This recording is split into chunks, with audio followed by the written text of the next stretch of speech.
Angie. I'm sorry.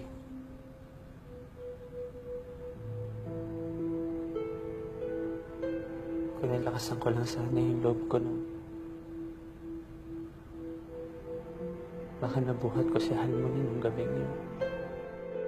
Yung bastardong anak ni Johnny sa ibang babae natanggap ninyo? Pero yung anak ko sa ibang lalaki, hindi nyo kayang tanggapin? Tama na! Hindi pa tayo tapos! Tama na! Bitiwan mo ako! Bitiwan mo ako! Madam! Pabayaan na natin siya.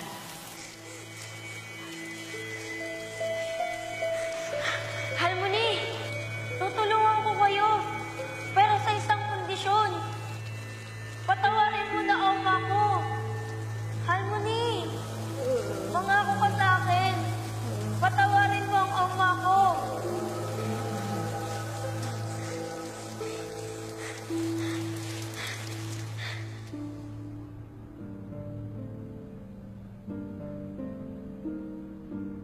Kung tinapangan ko sana yung sarili ko,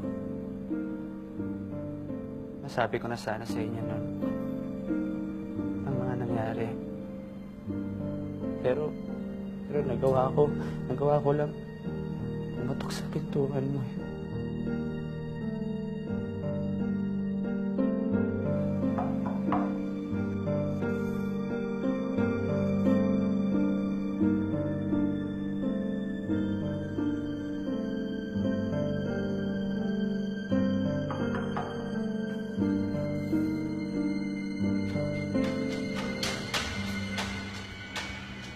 Sino yan?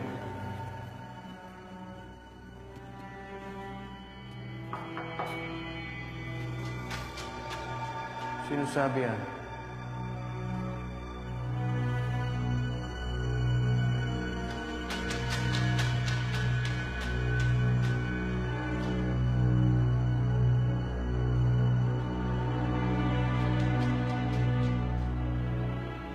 Ikaw yun. Opo. Ako tatakot ako na. Nanginginig ako sa takot tsaka sa pagkabigla. Kung sana noon pa, Abolji, patawarin niyo sana ako. Patawarin niyo po ako. Patawarin niyo po ako. Sana hindi na lang po ako kinanganak. Sorry.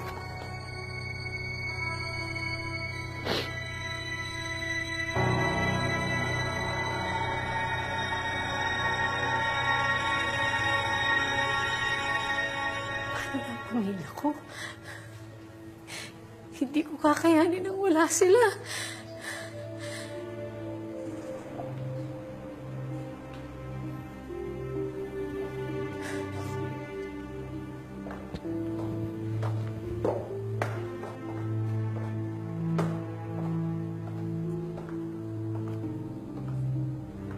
Oh,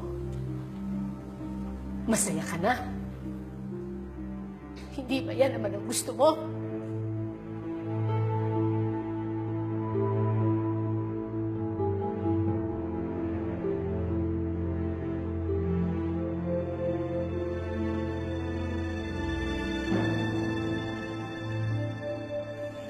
Huwag kang mag-alala.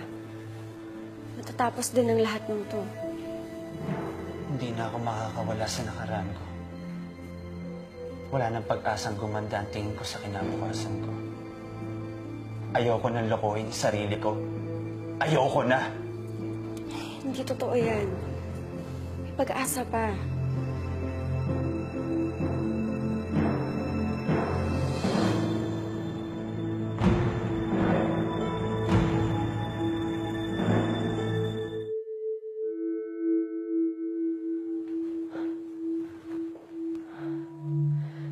Mr. President,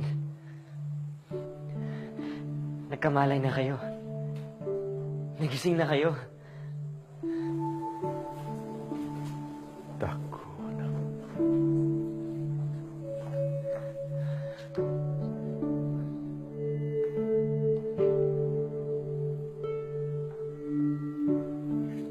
Iwan niyo muna kami, mga anak.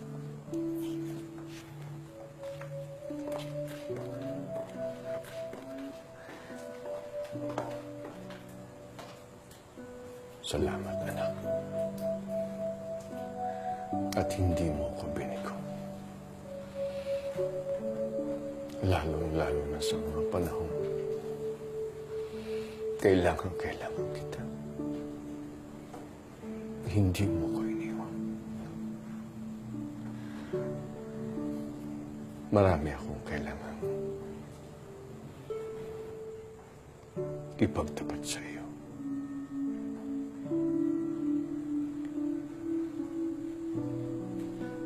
Unang-una ang tungkol sa iyong ina.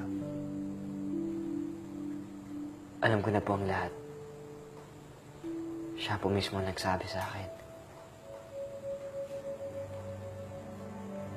Nagkita na kayo ng iyong ina.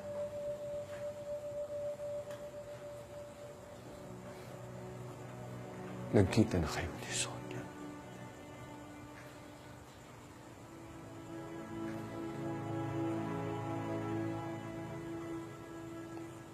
Nasaan siya?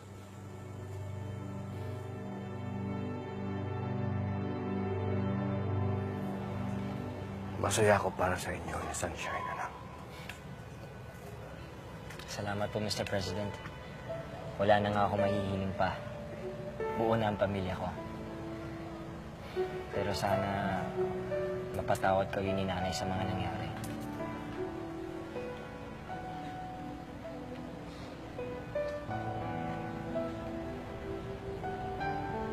Oh, Nay.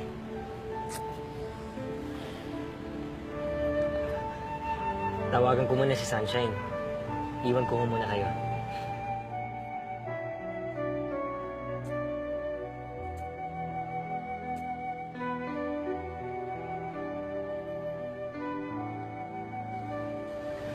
Patawarin mo ako, Sonia. Yung inamin ko sa'yo nung gabi. Napag-isipan ko na yan, Mr. President. Wala namang mangyayari kung ikukulong ko yung sarili ko sa galit.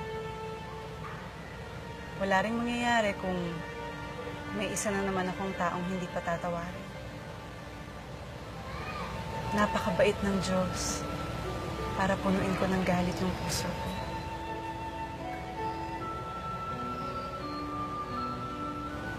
Anong ibig mong sabihin, Sonia? Pinapatawad na kita, Johnny. Hindi na mahalaga kung ano yung nangyari noon. Ang mahalaga, kasama ko na ulit si Paco. Maayos ang kalagayan niya at matutupad niya na ang kapalaran na laan para sa kanya. Talagang napakabait mo, Sonia. Hindi, Johnny. Dahil minsan na rin akong nakulong sa rehas ng pool. Muntik na akong hindi makawala doon dahil sa paggustuhan kong magiganti. Pero para ano pa? Pangalawang buhay ko na ito. Pangalawang pagkakataon para mabuhay, makakita, at makasama ang anak ko.